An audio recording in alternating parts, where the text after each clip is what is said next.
their salah is of paramount importance to them. Nothing is more important to them than worshipping Allah subhanahu wa ta'ala, because of their consciousness about the wujud and existence of Allah subhanahu wa ta'ala.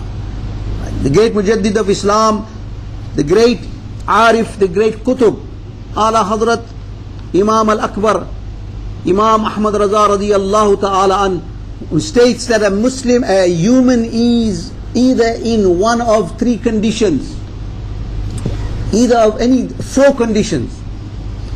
It says that he is absolute unconsciousness. Either he is absolute unconscious, or either he is excessively unconscious. The great Imam says,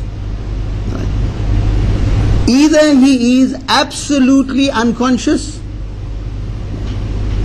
either he is excessively unconscious, either he is excessively involved in remembrance, or either he is absolutely involved in remembrance. Now these are the four conditions that the great Mujaddid Ala Hazrat radiyallahu ta'ala has spoken of. He was a great Sufi master, he was a great wali of Allah, and he speaks about the human nature. And he says that if you are absolutely unconscious, then that is the state of a kafir, who is absolutely unconscious of Allah subhanahu wa ta'ala. It's a state of kufr. Excessively unconscious of Allah subhanahu wa ta'ala is a sinner. A Muslim who is a sinner, he is not absolutely unconscious, he is excessively unconscious, right? And one who is excessively engrossed in the remembrance of Allah subhanahu wa ta'ala, he is a wali of Allah.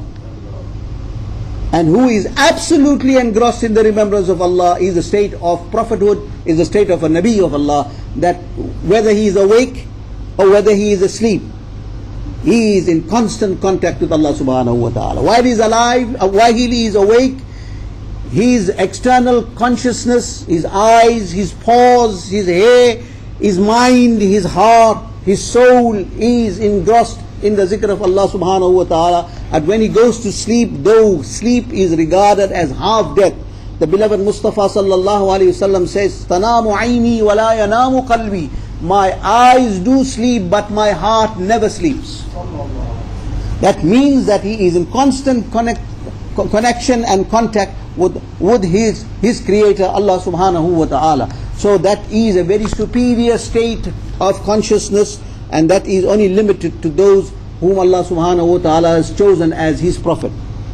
So human psychology is taught by the Sufis. Ala Hazrat was a great Sufi, he was a great wali, he was a great Sufi master, he was a great Arif, and he speaks about these conditions. However, you should be always constantly remembering Allah subhanahu wa ta'ala. Insha'Allah tabaraka wa ta'ala, the next series of talks on salah will be about why is 2 rakat farz in Fajr, why is 4 rakat farz in Zuhr, why 4 rakat is farz in Asr, and why 3 rakat is farz in Maghrib, and why 4 rakat is farz in Isha. The different times of salah, the different amounts of salah that you have to perform as farz, we will deal with that, and as how that came into existence, and why was those amounts of salah that is prescribed for this ummah. Inshallah, what is the connotation to it, going back into history, how was that codified, and the codification of these amounts of salah will be discussed in detail inshallah ta'ala, and thereafter we will discuss the faraiz of salah. Why are so many saying faraiz in salah, why not less, why not more? Somebody may ask, I have a lot of time in the morning when I get up and I'm free, I had a nice shower and fresh, I would like to read 20 rakat of faraz for Fajr. You can't do it. You only prescribed 2 rakat of farz, you have to read the 2 rakats. And why only 2? Inshallah, we will give you the reason and wisdom behind all this. May Allah subhanahu wa ta'ala guide us. May Allah subhanahu wa ta'ala give us the courage of performing salah. Ilahil alameen, tamam मुसलमानों को नेक अमल करने की तौफीक अता फरमा। परवरदिगार हम जो हम में बेनमाजी है, अपने फजल करम से उन्हें नमाजी बना दे, और जो नमाज़ें अदा करते हैं अपने फजल करम से उनकी इबादतों को कबूल फरमा। जो हम में बीमार शिफा अता फरमा, जो हम कर्ज में फंसे हुए या अल्लाह कर्ज से शुक्रदूसी अता फरमा। इलाही आलमीन, जो हम में बे औलाद है उनके औलाद सालेह अता फरमा। जो हज व ज़ियारत से महरूम है उन्हें हज व ज़ियारत नसीब फरमा।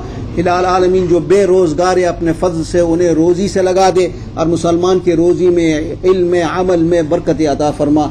इलाही आलमीन, जो इस दुनिया से चले गए उनकी भी मग़फ़िरत फरमा। व आखिर दावाना अनिल हम्दुलिल्लाहि रब्बिल आलमीन।